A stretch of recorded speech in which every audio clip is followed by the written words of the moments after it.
أعوذ بالله من الشيطان الرجيم بسم الله الرحمن الرحيم الحمد للہ رب العالمین والصلاة والسلام علی نبینا محمد وعلی آلہ وصحبہ اجمعین، اما بعد۔ آج اللہ کے فضل و کرم سے، اللہ کی توفیق سے ہم الدرر البہیہ کے ساتھ ہیں۔ یہ فقہی احکام و مسائل پہ لکھی ہوئی ایک شاندار کتاب ہے اور اس کے مؤلف ہیں امام شوکانی رحمہ اللہ، اور ہم پڑھ رہے ہیں اس کتاب میں موجود کتب میں سے 8ویں کتاب، اور وہ ہے کتاب النکاح۔ ان کی کتاب نمبر 8 کتاب النکاح، اور اس میں ہم پڑھ رہے ہیں کہ کس کس سے نکاح کرنا حرام ہے۔ چنانچہ ہم نے پڑھا تھا آخری مسئلہ گزشتہ درس میں کہ وَيَحْرُمُ عَلَى الرَّجُلِ أَن يَنْكِحَ زَانِيَةً أَوْ مُشْرِكَةً وَالْعَكْسُ، مرد پہ حرام ہے کہ کسی ایسی عورت سے نکاح کرے جو بدکار ہو، یا کسی مشرک عورت سے نکاح کرے، اور اسی طرح اس کے برعکس بھی حرام ہے، یعنی کہ عورت پہ بھی حرام ہے کہ کسی ایسے مرد سے نکاح کرے جو بدکار ہو، یا کسی ایسے مرد سے نکاح کرے جو مشرک ہو۔ اس کے بعد کہتے ہیں امام شوکانی رحمہ اللہ وَمَنْ صَرَّحَ الْقُرْآنُ بِتَحْرِیمِهِ، اور جس سے نکاح کے حرام ہونے کی قرآن نے صراحت کر دی ہے۔ کیا مطلب؟ کہ اس سے بھی نکاح کرنا حرام ہے۔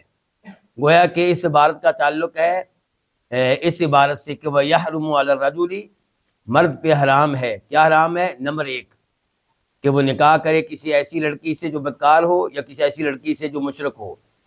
نمبر 2 حرام ہے لڑکی پہ، عورت پہ، کہ وہ نکاح کرے کسی ایسے مرد سے جو بدکار ہو یا مشرک ہو۔ 2 چیزیں حرام ہو گئیں۔ تیسرے نمبر پہ وَمَنْ صَرَّحَ الْقُرْآنُ بِتَحْرِیمِهِ، اور حرام ہے اس سے نکاح کرنا جس کے حرام ہونے کی قرآن نے صراحت کر دی ہے، صاف صاف قرآن نے کہہ دیا کہ اس سے نکاح کرنا حرام ہے۔ یہ کون سی عورتیں ہیں جن سے نکاح کرنے کو قرآن نے حرام قرار دیا ہے؟ اس کے لیے ہمیں جانا ہوگا سورہ نساء کی آیت نمبر 23 اور 24 کی طرف، 23 اور 24 کی طرف۔ اللہ تعالیٰ فرماتے ہیں حرمت علیکم امہاتکم وبناتکم واخواتکم وعماتکم وخالاتکم وبنات الاخ وبنات الاخت۔ حرمت علیکم، تم پہ حرام کر دی گئی ہیں تمہاری مائیں۔ کیا مطلب حرام کر دی گئی ہیں؟ یعنی کہ ان سے نکاح حرام ہے۔ اچھا، ماؤں کے لفظ میں ایک تو سگی ماں داخل ہے، دوسرے نمبر پہ ماں کی ماں یعنی کہ نانی، اور تیسرے نمبر پہ پڑنانی، اور چوتھے نمبر پہ آپ کے والد کی ماں یعنی کہ دادی، اور پھر ایسے ہی پڑدادی۔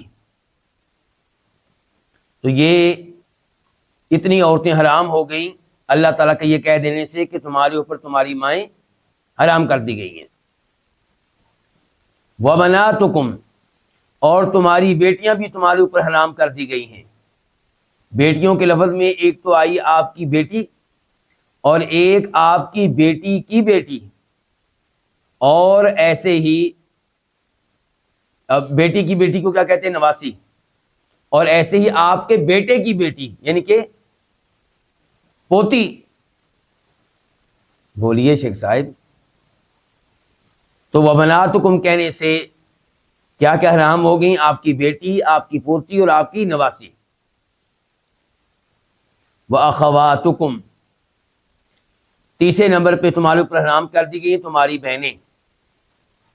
اس میں بھی کون کون سی بہنیں آ گئیں؟ سگی بہنیں، نمبر 2 آپ کی وہ بہن جو باپ کی طرف سے بہن ہے اگرچہ ماں کی طرف سے بہن نہیں ہے، تیسرے نمبر پہ وہ جو آپ کی ماں کی طرف سے آپ کی بہن ہے اگرچہ باپ کی طرف سے نہیں ہے،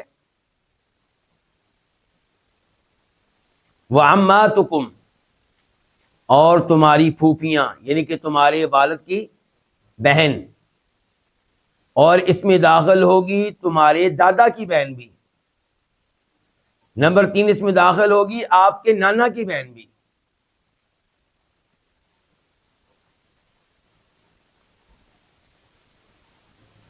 اس کے بعد اللہ تعالی نے کہا وخالاتکم، اور تمہاری خالائیں یعنی کہ وہ عورتیں جو تمہاری ماں کی بہنیں ہیں، تو اس میں داخل ہو جائے گی آپ کی ماں کی بہن، آپ کی نانی کی بہن، آپ کی دادی کی بہن۔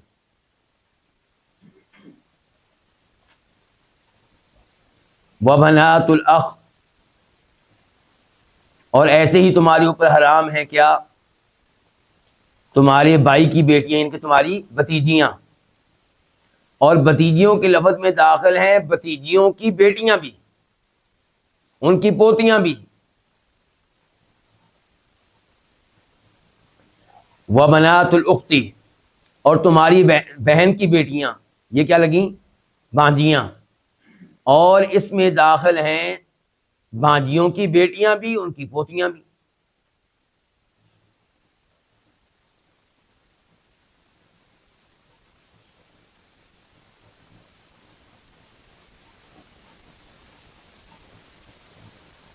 وَأُمَّهَاتُكُمُ اللَّاتِي أَرْضَعْنَكُمْ،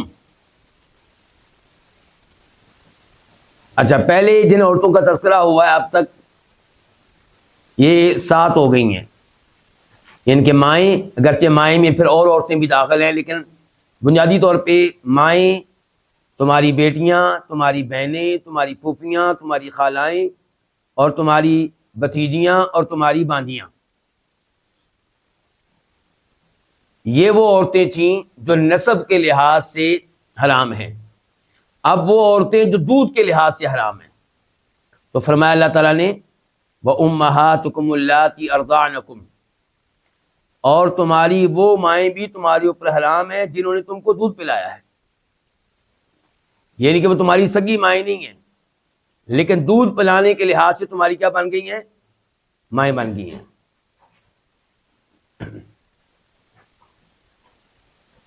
وَأَخَوَاتُكُم مِّنَ الرَّضَاعَةِ، اور تمہاری بہنیں من الرضاعہ، کس اعتبار سے؟ دودھ کے اعتبار سے، یعنی کہ جس عورت کا آپ نے دودھ پیا ہے اور وہ آپ کی ماں بن گئی ہے، اس عورت کی بیٹیاں وہ دودھ کے لحاظ سے آپ کی کیا لگتی ہیں؟ بہنیں، اور ایسے ہی وہ دیگر عورتیں،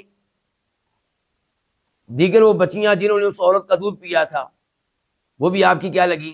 بہنیں لگیں۔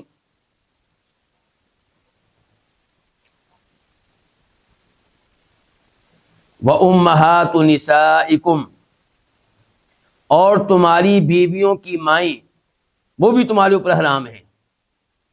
بیویوں کی مائیں، اس کو کیا کہتے ہیں؟ ساس۔ تو بیوی کی ماں بھی حرام ہے، ایسے ہی بیوی کی نانی اور دادی بھی حرام ہے۔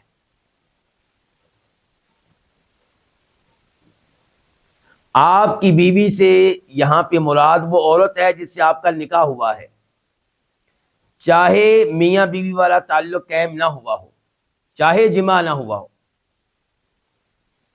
یعنی کہ آپ نے کہیں پہ نکاح کیا اور جمع سے پہلے ہی وہ لڑکی فوت ہو گئی، تو اس کی ماں آپ کے لیے کیا ہے؟ حرام ہے۔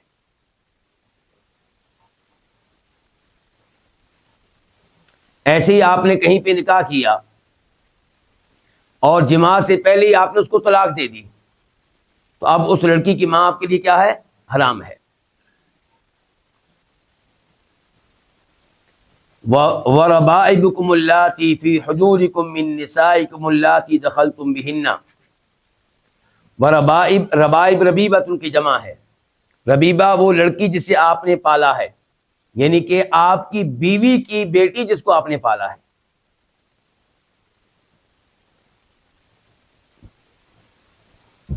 اللہ تعالیٰ کہہ رہے ہیں وَرَبَائِبُكُمُ اللَّاتِي فِي حُجُورِكُم، اور تمہاری پالی ہوئی لڑکیاں جو تمہاری گود میں ہیں، تمہاری پرورش میں ہیں، من نسائکم، جو تمہاری ان بیویوں کی طرف سے ہیں اللاتی دخلتم بہن، جن کے ساتھ تم جماع کر چکے ہو، صحبت کر چکے ہو.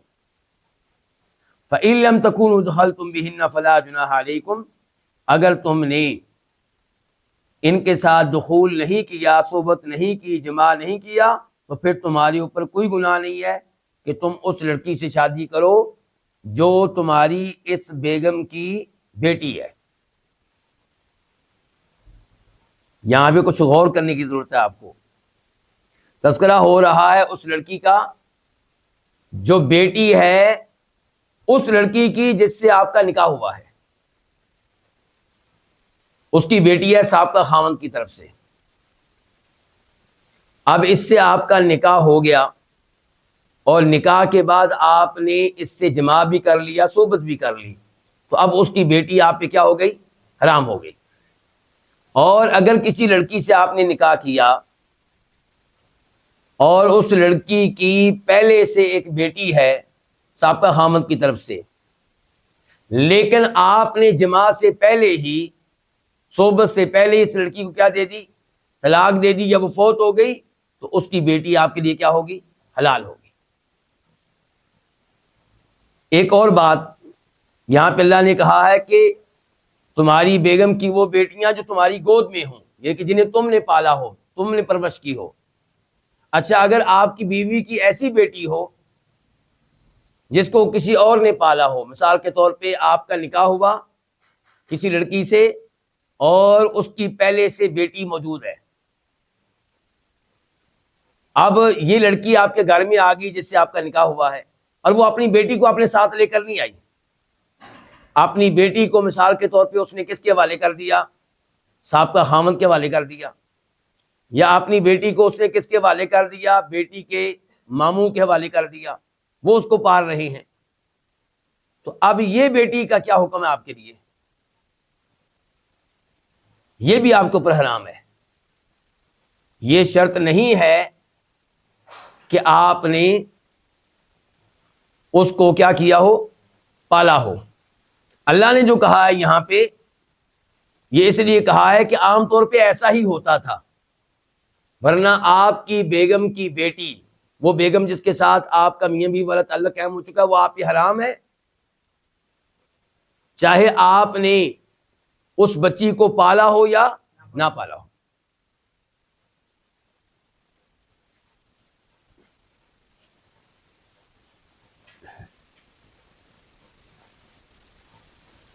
وَحَلَائِلُ أَبْنَائِكُمُ الَّذِينَ مِنْ أَصْلَابِكُمْ، اور تمہارے بیٹوں کی بیویاں. یہ کیا لگی؟ بہو.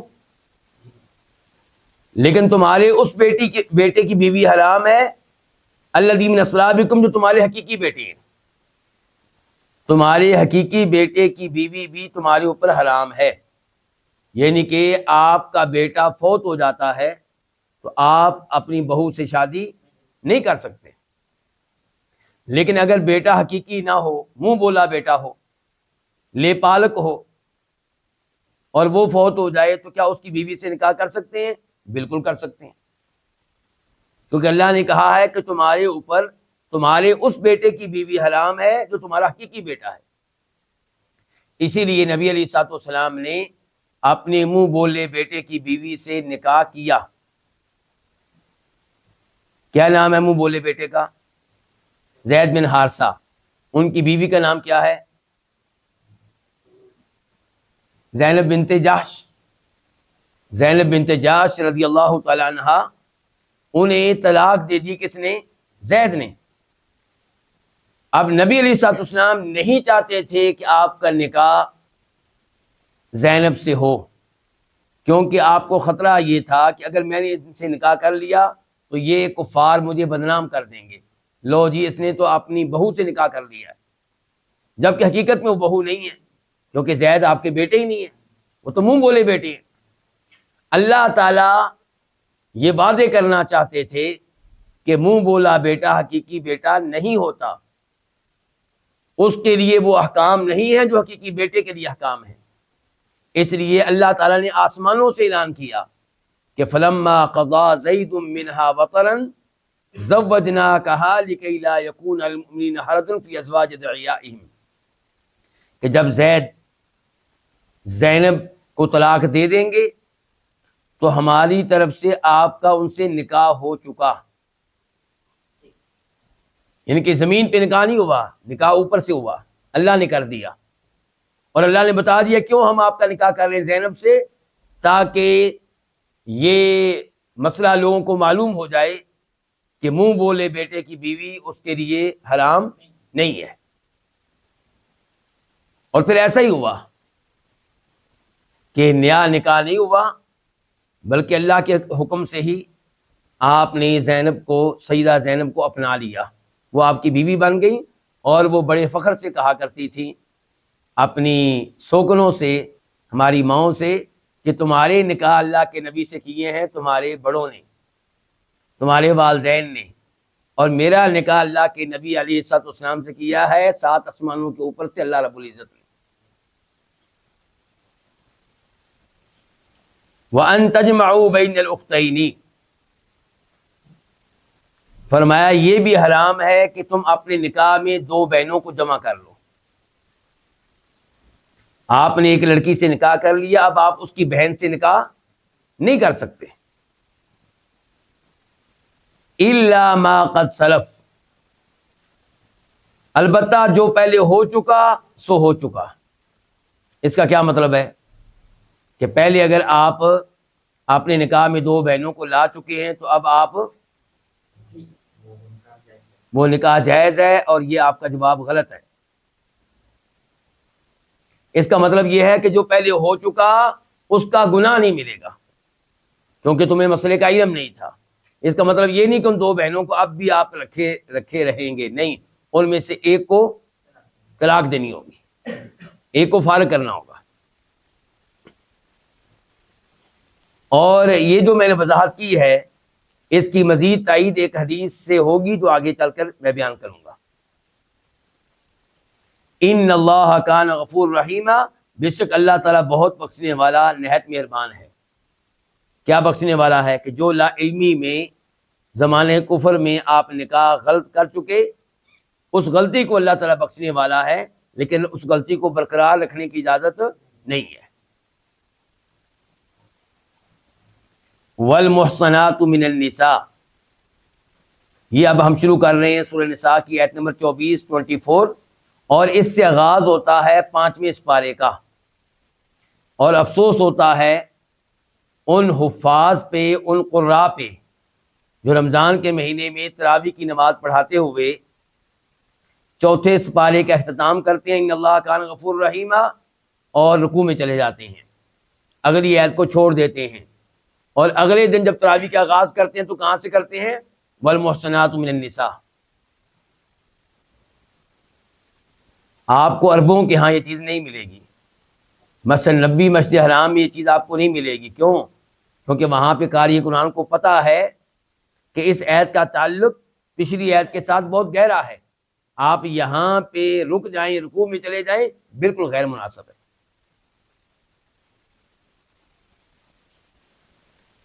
کیونکہ اس کے بعد کیا کہا جا رہا ہے؟ والمحصنات من النساء، اور شادی شدہ عورتیں بھی کیا ہے؟ ان کو کیا ہے جی؟ ان کو حرام ہیں۔ کیسے پتہ چلا حرام ہے؟ پچھلی آیت میں آیا حرام ہے، یہ لفظ پچھلی آیت میں آ چکا ہے۔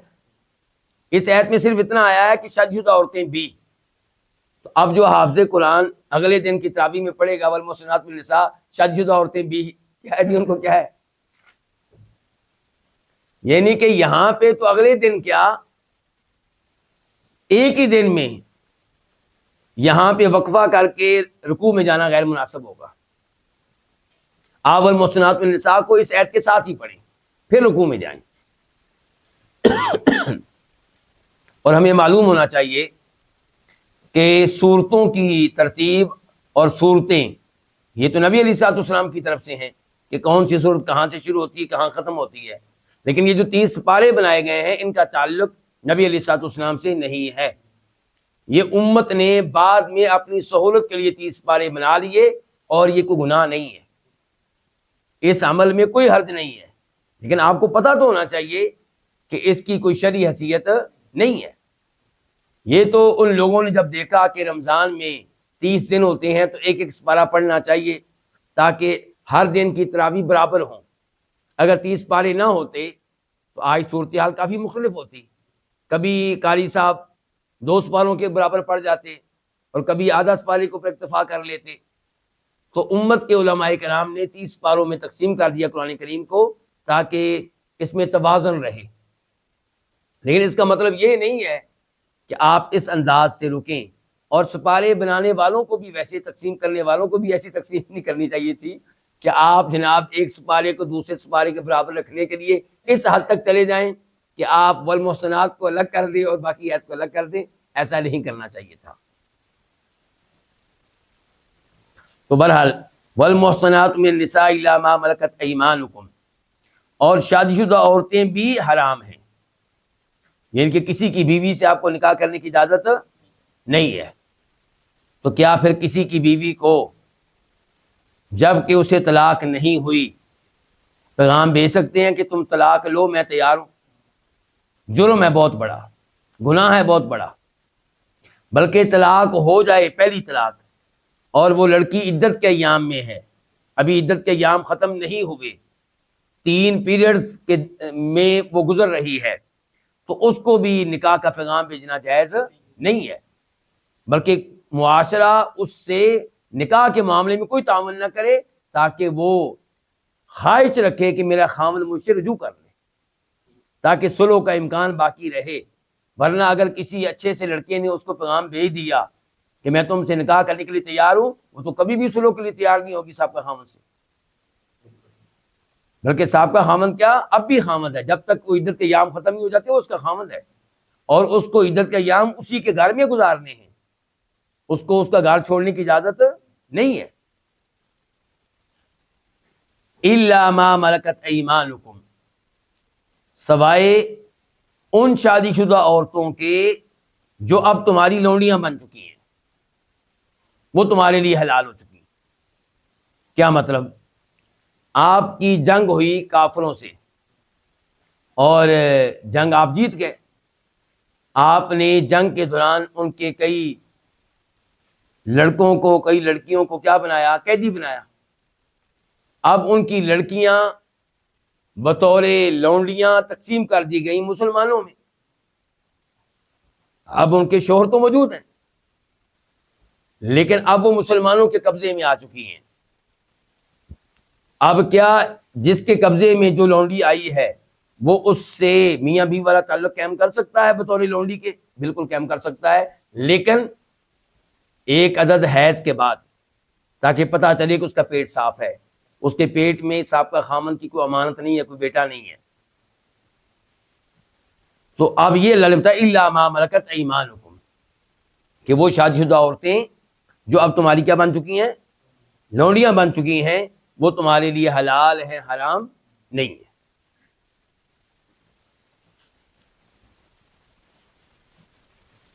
کتاب اللہ علیکم، میں اس موضوع پہ مزید گفتگو نہیں کرنا چاہتا، ورنہ ایسا موضوع سن کر آج کل کے ہمارے بچے پریشان ہو جاتے ہیں، جن کو انگریزوں کی یونیورسٹیوں میں پڑھایا گیا ہے اور ان کو دین اسلام کا کچھ پتہ نہیں ہے، وہ پریشان ہو جاتے ہیں۔ دیکھو جی ان کی شور تو موجود ہیں، ان کو لونڈیاں بنا لیا گیا ہے۔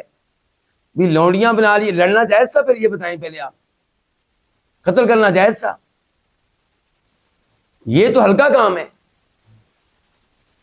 مسئلہ یہ ہے کہ جب جنگ ہو گئی، جب وہ آپ کی دشمنی آپ سے برت رہے ہیں، جنگ میں پھر قتل بھی ہوتا ہے، پھر لونڈیاں بھی بنتی ہیں، اور مسلمانوں کا ان کی عورتوں کو لونڈیاں بنا لینا ان کے حق میں بہتر ہے۔ کن کے حق میں بہتر ہے؟ ان لونڈیوں کے حق میں۔ مسلمانوں کے گھروں میں آ گئی لونڈیاں بن کے، اب صبح و شام تلاوت سنیں گی، اذان سنیں گی، مسلمانوں کو نماز پڑھتا ہوا دیکھیں گی، اذکار کرتا ہوا دیکھیں گی، مسلمان ان کو دین سمجھائیں گے، امید یہ ہے کہ یہ آج نہیں تو کل مسلمان ہو جائے گی، اور مسلمان ہونے کے بعد جنت میں جانے والی بن جائے گی، جبکہ یہ وہ تھی جس نے پکا جنت میں جانا تھا۔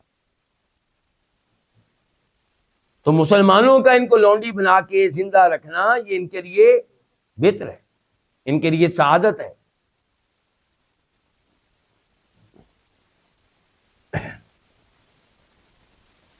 اللہ تعالیٰ اس کے بعد فرماتے ہیں کتاب اللہ علیکم، یہ جو عورتیں جن کا تذکرہ ہوا ہے کہ تمہارے اوپر حرام ہیں، ان کو حرام کرنے والا کون؟ اللہ تعالیٰ. اللہ نے ان کی حرمت تمہارے اوپر لکھ دی ہے. وَأُحِلَّ لَكُم مَّا وَرَاءَ ذَلِكُمْ، اور جو ان کے علاوہ عورتیں ہیں وہ تمہارے لیے حلال ہیں. یعنی کہ جو جن عورتوں سے نکاح کرنا، جن عورتوں سے میاں بیوی کا تعلق قائم کرنا تمہارے اوپر حرام تھا، وہ تمہیں بتا دی گئی ہیں. ان کے علاوہ جتنی بھی عورتیں ہیں وہ تمہارے لیے حلال ہیں. لیکن وہ کیسے حلال ہیں یہ بھی قرآن نے بتا دیا. ان تبتغوا باموالکم، دیگر عورتیں حلال کا مطلب یہ نہیں کہ آپ پکڑیں اور ان سے میاں بیوی والا تعلق شروع کر دیں، نہیں، شریعت کے مطابق وہ حلال ہیں. وہ کیسے؟ ان تبتغوا باموالکم، کہ تم ان عورتوں کو لے کر آؤ، ڈھونڈو، طلب کرو مال کے ذریعے، حق مہر دینا ہے. محسنین، ارادہ شادی کرنے کا ہو، غیر مسافر، بدکاری کا ارادہ نہ ہو. واضح ہو گیا؟ اچھا یہاں پہ دیکھیے قرآن نے کیا کہا تھا؟ ان کے علاوہ جتنی بھی عورتیں ہیں وہ تمہارے لیے کیا ہے؟ حلال ہیں.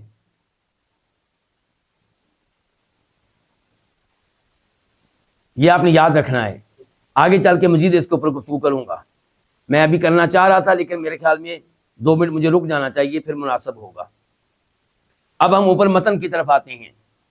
یہ اب تک میں وضاحت کر رہا تھا امام شوکانی کے اس قول کی کہ مردوں پہ وہ عورتیں حرام ہیں جن عورتوں کے حرام ہونے کی قرآن نے صراحت کی ہے. اس کے بعد کہتے ہیں والرضاع کالنسب، والرضاع کالنسب، اور رضاعت کا حکم نسب کی طرح ہی ہے. رضاعت کس کو کہتے ہیں؟ دودھ پینا. یعنی کہ جو عورتیں نسب کے لحاظ سے حرام ہیں، رشتہ داری کے لحاظ سے، وہی عورتیں دودھ کے لحاظ سے بھی حرام ہیں. آپ کی ماں آپ کے اوپر حرام ہے. کیوں حرام ہے؟ نسب کی طرف سے، کیونکہ آپ کی ماں ہے. اچھا آپ کی بیٹی آپ کے اوپر حرام ہے، کس طرف سے؟ نسب کی طرف سے. آپ کی بہن حرام ہے نسب کی طرف سے، پھپھو حرام ہے نسب کی طرف سے، خالہ حرام ہے نسب کی طرف سے، بھتیجی حرام ہے نسب کی طرف سے، بھانجی حرام ہے نسب کی طرف سے. ایسے ہی ہے. یہ جو 7 عورتیں ہیں یہ 7 حرام ہیں دودھ کی طرف سے بھی. یعنی کہ وہ عورت جس کا آپ نے دودھ پیا آپ کے اوپر حرام. وہ عورت جس کا آپ نے دودھ پیا اس کی بیٹیاں وہ بھی آپ کے اوپر حرام. کس لحاظ سے؟ نسب کے لحاظ سے نہیں، دودھ کے لحاظ سے. اور جن لڑکیوں نے اس عورت کا دودھ پیا ہے، چاہے اس عورت کی حقیقی بیٹیاں نہیں ہیں، وہ بھی آپ کے اوپر حرام ہے. کس لحاظ سے؟ رضاعت کے لحاظ سے، دودھ کے لحاظ سے. اچھا اب جس عورت کا آپ نے دودھ پیا، ایک منٹ معذرت کے ساتھ وَبَنَاتُكُمْ کی وضاحت میں نے جو کی ہے وہ درست نہیں ہو سکی. پہلی وضاحت کیا تھی؟ امہاتکم، یعنی کہ وہ عورتیں جن کا آپ نے دودھ پیا وہ تمہاری مائیں لگیں.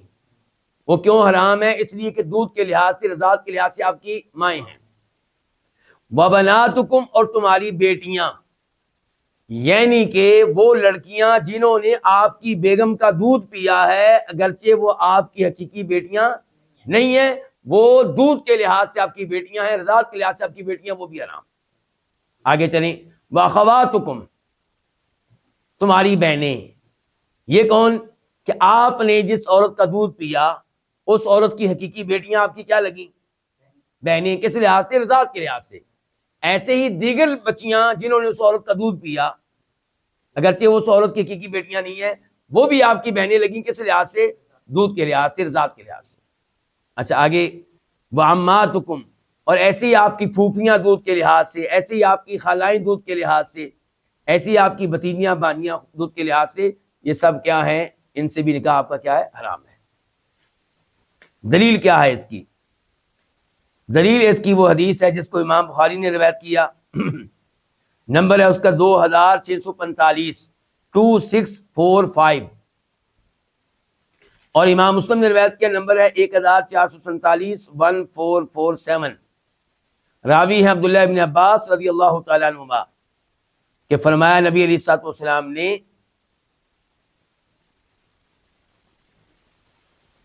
آپ نے فرمایا اپنے چچا حمزہ کی بیٹی کے بارے میں. حمزہ آپ کو پتا ہے شہید ہوئے تھے کس جنگ میں؟ غزوہ احد میں، جنگ احد میں. اب ان کی بیٹی تھی، آپ سے کسی نے کہا کہ آپ ان کی بیٹی سے شادی کر لیں، یا کسی نے کہا کہ آپ ان سے شادی کرنے والے ہیں، ہم نے سنا ہے حمزہ کی بیٹی سے. آپ نے فرمایا لا تحل لی، وہ تو میرے لیے حلال ہی نہیں ہے، میں کیسے انکار کر سکتا ہوں اسے. یحرم من الرضاعۃ ما یحرم من النسب، جو رشتے نسب کی طرف سے حرام ہیں وہی رشتے رضاعت کی طرف سے دودھ کے اعتبار سے بھی حرام ہیں. ہی ابنۃ اخی من الرضاعہ، یہ حمزہ کی بیٹی جو ہے رضاعت کے لحاظ سے میری بھتیجی لگتی ہے. کیا مطلب ہے اس کا؟ اس کا مطلب یہ ہے کہ حمزہ ویسے تو میرے چچا ہیں اور ان کی بیٹی میری کیا لگی؟ چچا کی بیٹی، نکاح حلال ہے اس سے اس لحاظ سے. لیکن حمزہ کے ساتھ میرا ایک اور رشتہ بھی ہے کہ وہ میرے بھائی ہیں دودھ کے لحاظ سے. جس عورت کا میں نے دودھ پیا اسی عورت کا انہوں نے بھی دودھ پیا ہے، اس لحاظ سے وہ میرے بھائی ہیں. تو اس لحاظ سے ان کی بیٹیاں میری کیا لگیں؟ بیٹیاں لگیں. کس اعتبار سے؟ دودھ کے اعتبار سے.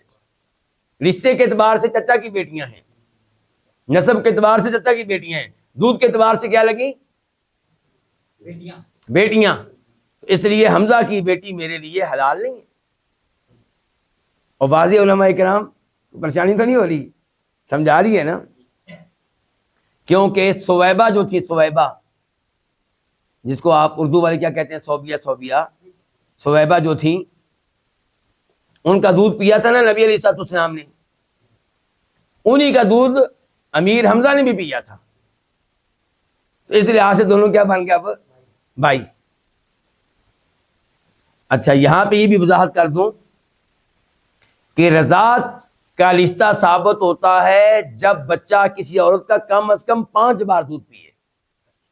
ایک بار دودھ پی لینے سے اس کا رضائی بیٹا نہیں بنے گا، 2 بار پی لینے سے رضائی بیٹا نہیں بنے گا، 3 بار پی لینے سے رضائی بیٹا نہیں بنے گا، 4 بار پی لینے سے نہیں بنے گا، 5 بار پیے گا تو رضائی بیٹا بنے گا. دلیل مسلم شریف کی حدیث ہے.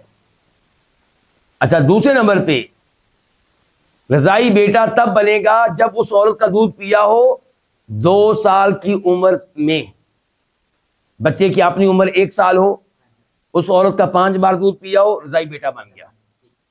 بچے کی عمر ہو 1.5 سال، کسی عورت کا دودھ پیا 5 بار، کیا بن گیا؟ اس کا رضائی بیٹا بن گیا. اور جب بچے کی عمر ہو گئی 2 سال، 2.5 سال، 3 سال، اب اس عورت کا دودھ پیا ہے، اب اس کا رضائی بیٹا نہیں بنے گا. واضح ہو گیا؟ اور جو 5 بار پینے کا میں نے کہا تھا اس کا کیا مطلب ہے؟ اس کا مطلب یہ ہے کہ 1 بار پیا ہو، ہم اپنے لحاظ سے کہتے ہیں ناشتہ کیا ہو مثال کے طور پہ، اب وہ ناشتے میں اس نے چاہے دودھ پیتے پیتے 5 بار سانس لیا ہو، وہ 1 بار کہلائے گا. پھر اس نے اس عورت کا دودھ پیا مثال کے طور پہ زور کے ٹائم، اب ہو سکتا ہے پینے میں اسے 10 بار سانس لیا ہو، تو یہ دوسری بار کہلائے گا. پھر رات کو پیا اس نے اسی انداز سے، تو یہ تیسری بار کہلائے گا. اس نے اگر کسی عورت کا اس نے 5 بار دودھ پیا ہے اور 2 سال سے کم عمری میں پیا ہے تو اس عورت کا رضائی بیٹا بنے گا، ورنہ نہیں بنے گا.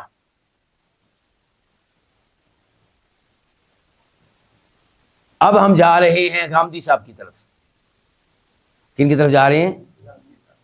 غامدی صاحب کا کیا کہنا ہے کہ شریعت وہ ہے جو قرآن میں آ گئی، جو احادیث میں آئی وہ شریعت نہیں ہے. اللہ ان کو ہدایت دے. انہوں نے ایک دنیا کو گمراہ کیا ہے، خصوصاً نوجوان یونیورسٹیوں کے ان کی گفتگو سن کے کثرت سے گمراہ ہو رہے ہیں. جن چیزوں کو شریعت نے حرام قرار دیا تھا وہ بڑی دلیری سے ان کو حلال قرار دے رہے ہیں. میوزک کو وہ حلال کر چکے، لڑکی لڑکے کے مسافے کو وہ حلال کر چکے، اور بہت سی چیزوں کو حلال کر چکے.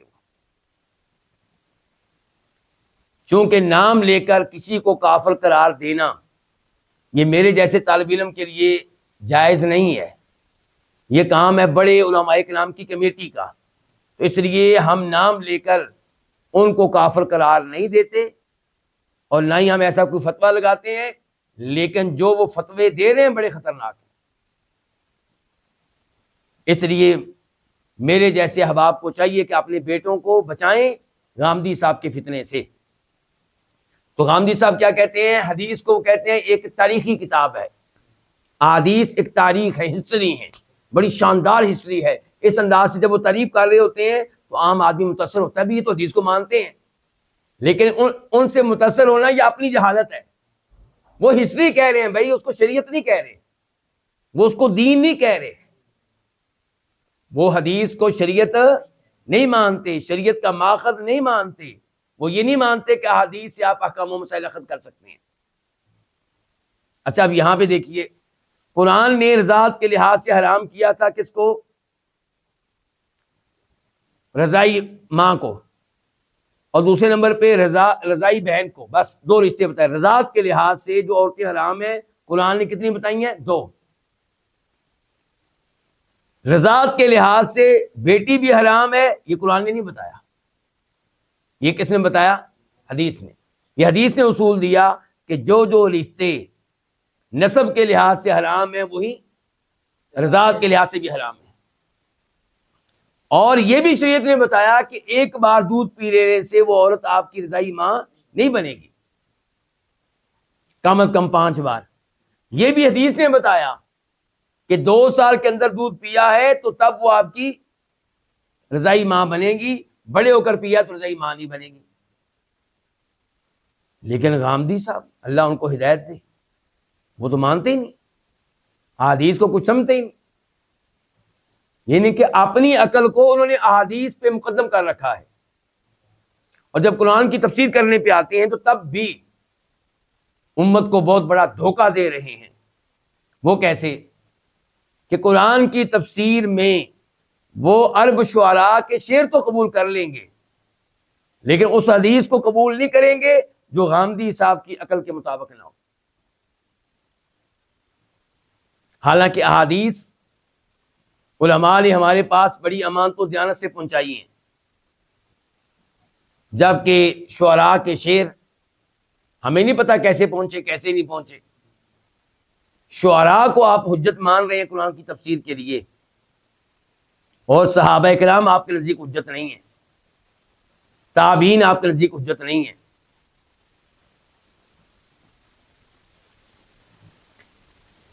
اس کے بعد کہتے ہیں امام شوکانی رحمہ اللہ،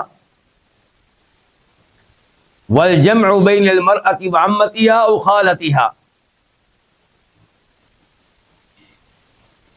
بیگم اور اس کی پھپھو کو اپنے نکاح میں جمع کر لینا بھی حرام،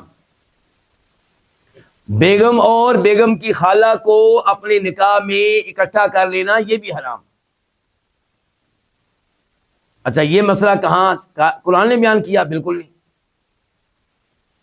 قرآن نے کہا تھا کہ جو رشتے حرام تھے بیان کر دیے گئے، ان کے علاوہ باقی سب کیا ہیں؟ حلال ہیں، جبکہ نبی علیہ السلام نے بتا دیا کہ کچھ اور رشتے بھی حرام ہیں، اور ہم قرآن کو بھی مانتے ہیں اور حدیث کو بھی مانتے ہیں، کیونکہ خود قرآن نے کہا ہے کہ جو اللہ کے نبی بتائیں وہ بھی تم نے لینا ہے۔ وما آتاکم الرسول فخذوہ، قرآن کہتا ہے اطیعوا اللہ واطیعوا الرسول۔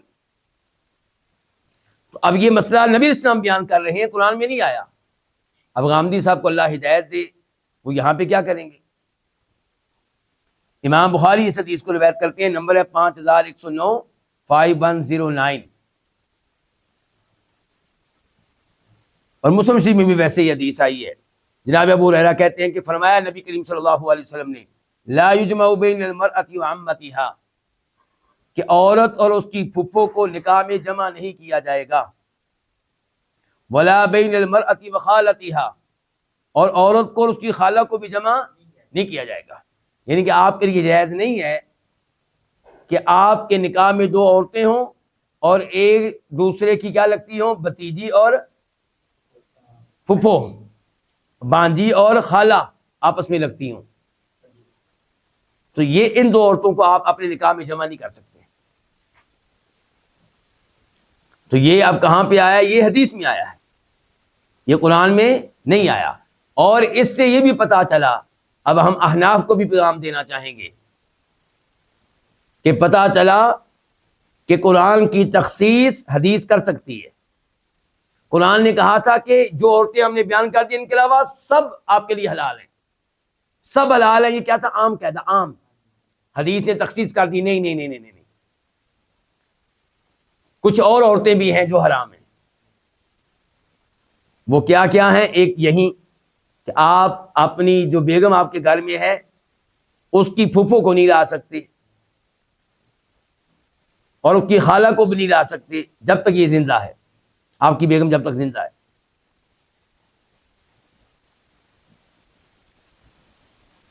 واضح ہو گیا یہاں تک؟ آگے اس کے بعد امام شوکانی کہتے ہیں وَمَا زَادَ عَلَى الْعَدَدِ الْمُبَاحِ لِلْحُرِّ وَالْعَبْدِ، اور وہ عورت بھی حرام ہے جو شریعت کی طرف سے مباح قرار دی گئی، جائز قرار دی گئی تعداد سے بڑھ کر ہو، آزاد کے لیے بھی اور غلام کے لیے بھی. آزاد شخص کو شریعت نے کتنی عورتوں سے نکاح کرنے کی اجازت دی ہے؟ 4. تو 5ویں عورت جو ہے وہ حرام ہے. ٹھیک ہو گیا نا؟ غلام کو کتنی عورتوں سے نکاح کرنے کی اجازت ہے؟ 2 سے. تیسری سے نکاح کرے گا تو وہ کیا ہے؟ حرام ہے. سمجھا بھائی اس عبارت کو؟ پھر سمجھ لیں وَمَا زَادَ عَلَى الْعَدَدِ الْمُبَاحِ، اور وہ عورت جو اس عدد سے زائد ہو جو عدد آپ کے لیے جائز ہے بطور آزاد مرد اور بطور غلام مرد. آئیے اس کی دلیل کی طرف. امام ابو داؤد رحمہ اللہ روایت کرتے ہیں، حدیث کا نمبر ہے 2241 2241، اور ابن ماجہ میں ہے 1952 1952. راوی ہیں حارث بن قیس رضی اللہ تعالیٰ عنہ، کہتے ہیں اسلمت، میں مسلمان ہوا، وعندی 8 نسوۃ، جب مسلمان ہوا تب میرے نکاح میں 8 عورتیں تھیں. فذکرت ذلک للنبی صلی اللہ علیہ وسلم، تو میں نے یہ چیز بتائی نبی علیہ الصلوۃ والسلام کو.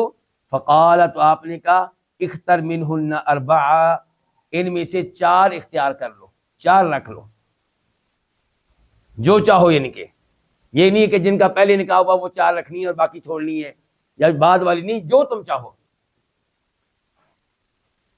اس حدیث کو شیخ البانی رحمہ اللہ نے حسن درجے کی حدیث قرار دیا ہے. اس حدیث سے ایک اور مسئلہ بھی ثابت ہو رہا ہے جس کی وضاحت آگے آئے گی، لیکن ہلکا سا اشارہ کر دوں. آپ نے کہا 4 رکھ لو، کیا آپ نے کہا کہ ان 4 سے دوبارہ نکاح ہوگا؟ اس کا مطلب ہے ان 4 کا پرانا نکاح ہی جاری رہے گا، زمانے کفر والا نکاح جاری رہے گا.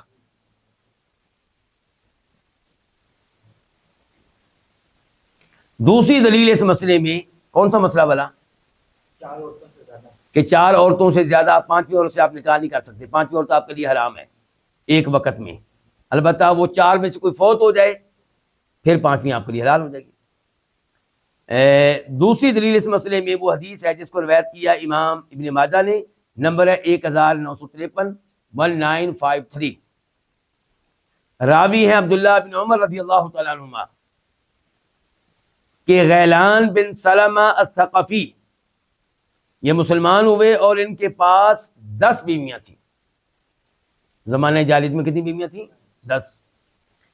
فاسلمنا معه، وہ بھی ان کے ساتھ مسلمان ہو گئیں الحمدللہ.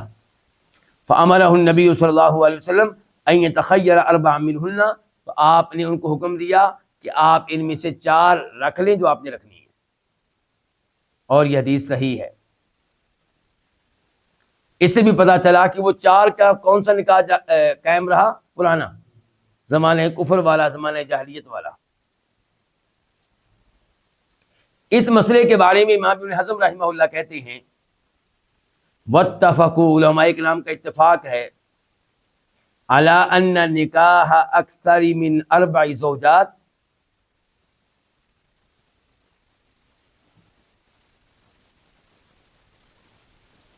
علی ان نکاح اکثر من 4 زوجات، کہ 4 سے زیادہ بیویوں سے نکاح کرنا، لا یحل لأحد، کسی کے لیے بھی جائز نہیں ہے، بعد رسول اللہ صلی اللہ علیہ وسلم، نبی علیہ الصلوۃ والسلام کے بعد.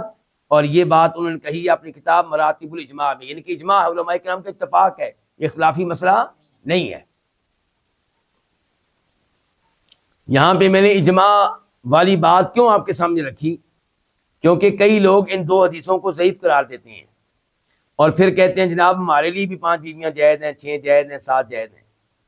تو ہم نے کہا پہلی بات یہ ہے کہ دونوں حدیثیں صحیح بات یہ ہے کہ حجت ہیں، قابل قبول ہیں، مجموعی طور پہ صحیح ہیں، اور اس کے علاوہ علماء کرام کا اتفاق ہو چکا ہے اس مسئلے میں، اختلاف نہیں ہے کہ نبی علیہ الصلوۃ والسلام کے علاوہ کسی اور کے لیے ایک وقت میں 4 سے زیادہ بیویاں رکھنا جائز نہیں ہے. اچھا، غلام کے بارے میں ہم نے کیا کہا تھا؟ وہ 2.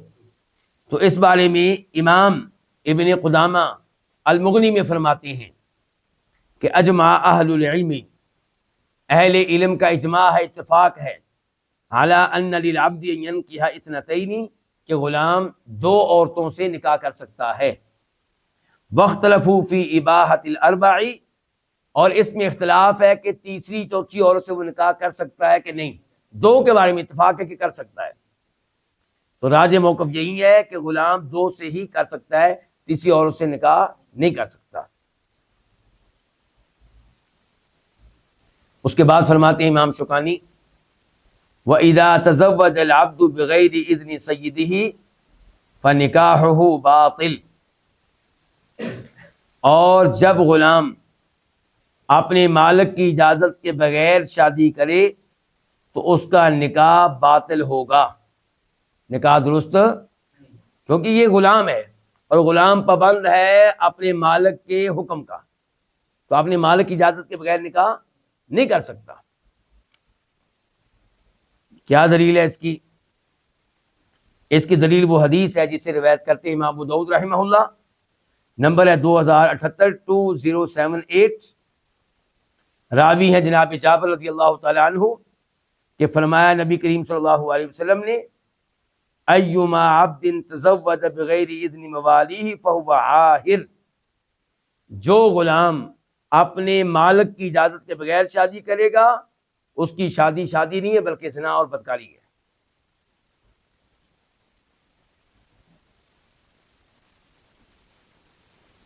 اس کے بعد مسئلہ یہ ہے کہ وَإِذَا عَتَقَتِ الْأَمَةُ مَلَكَتْ أَمْرَ نَفْسِهَا وَخُيِّرَتْ فِي زَوْجِهَا، اگر کوئی لونڈی آزاد ہو جائے، لونڈی کیا ہو گئی ہے؟ آزاد ہو گئی ہے، اور وہ لونڈی شادی شدہ تھی. عام طور پہ لونڈیاں شادی شدہ نہیں ہوتی بلکہ اپنے مالک کے پاس ہوتی ہیں، اور مالک ان سے بیویوں والا تعلق جب چاہے قائم کر لے، لیکن اکیلا مالک قائم کرے گا، کوئی اور قائم نہیں کرے گا.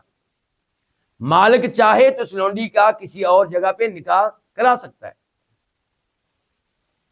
لیکن نکاح ہونے کے بعد یہ لونڈی اگر آزاد کر دی گئی، کیا کر دی گئی؟ آزاد کر دی گئی، اور خامد ہے غلام. خامد کیا ہے؟ اب لونڈی کو حق حاصل ہے کہ وہ فیصلہ کرے کہ اس نے اس خامد کے ساتھ رہنا ہے یا نہیں رہنا، کیونکہ خامد غلام ہے، وہ نیچے ہے، یہ آزاد ہو چکی ہے، اوپر ہے، اس کا مقام و مرتبہ اونچا ہے. اور اگر کوئی پہلے آزاد کر دے کس کو؟ غلام کو، لونڈی بعد میں آزاد ہو تو اس کو کوئی اختیار نہیں.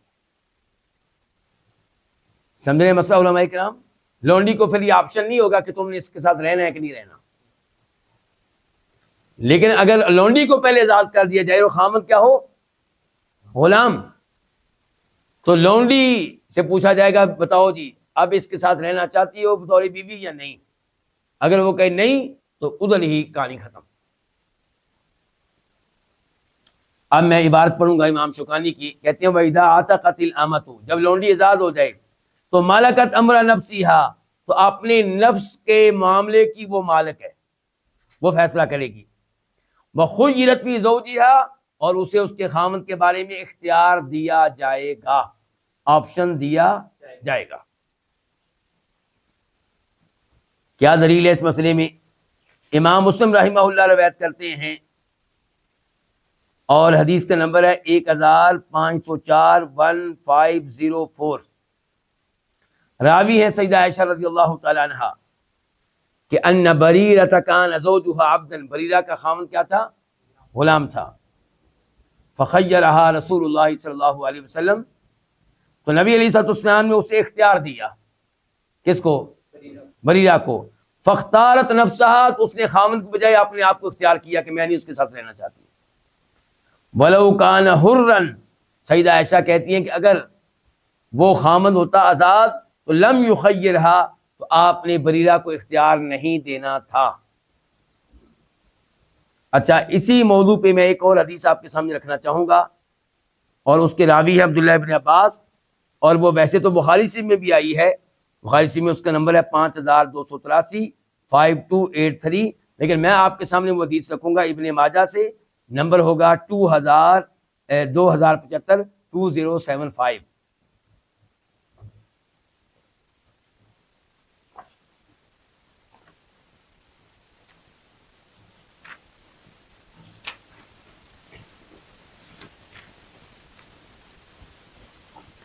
یہاں پہ عبداللہ ابن عباس کہہ رہے ہیں کہ کان زوج بریرۃ عبدا، بریرہ کا شوہر غلام تھا.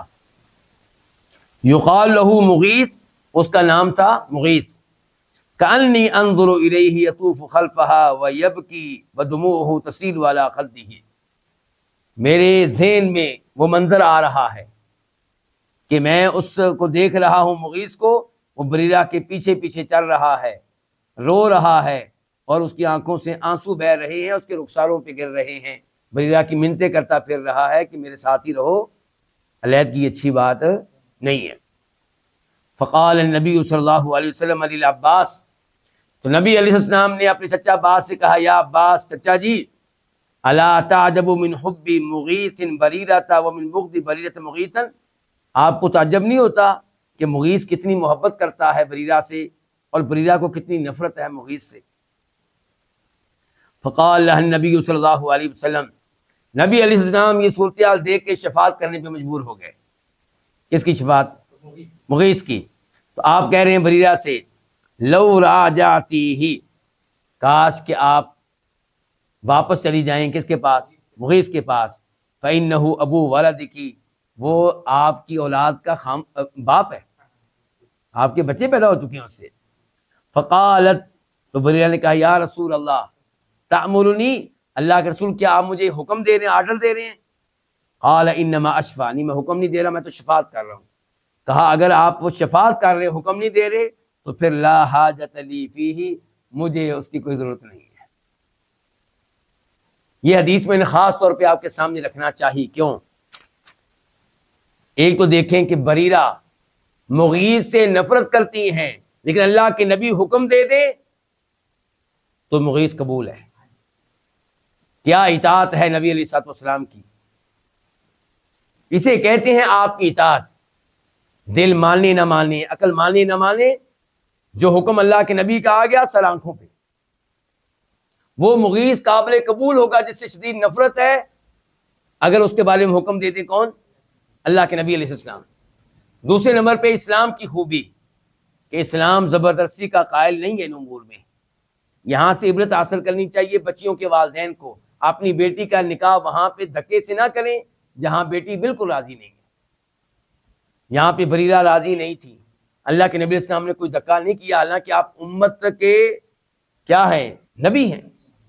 ہم سب نے آپ کا کلمہ پڑھا ہوا ہے، تو نبی علیہ السلام کا حق ہمارے اوپر والد سے زیادہ ہے، لیکن آپ نے مجبور نہیں کیا. یہ کہا کہ میں شفاعت کرتا ہوں. تو آپ اپنی بیٹی سے کہہ سکتے ہیں کہ بیٹا میرا مشورہ یہی ہے، یہ لڑکا تمہارے لیے اچھا ہے، یہ میرا بھتیجا ہے، یہ تمہارے لیے بہتر رہے گا. آپ فوائد بیان کریں، قائل کرنے کی کوشش کریں، لیکن لڑکی کا دل بالکل نہیں مانتا تو پھر آپ کو دھکا کرنے کی اجازت نہیں ہے.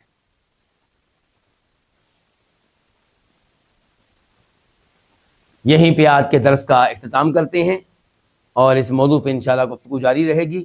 اللہ رب العزت سے دعا ہے کہ اللہ تعالی ہمیں شریعت کے یہ مسائل صحیح معنوں میں سمجھنے کی توفیق عنایت فرمائے، اور آپ سب کو جزائے خیر دے جو یہاں پہ موجود ہیں ان کو بھی، اور جو زوم اور فیس بک پہ سن رہے ہیں ان کو بھی اللہ تعالیٰ آپ سب کے علم و عمل میں برکتیں ڈالے۔ وآخر دعوانا الحمد للہ رب العالمین۔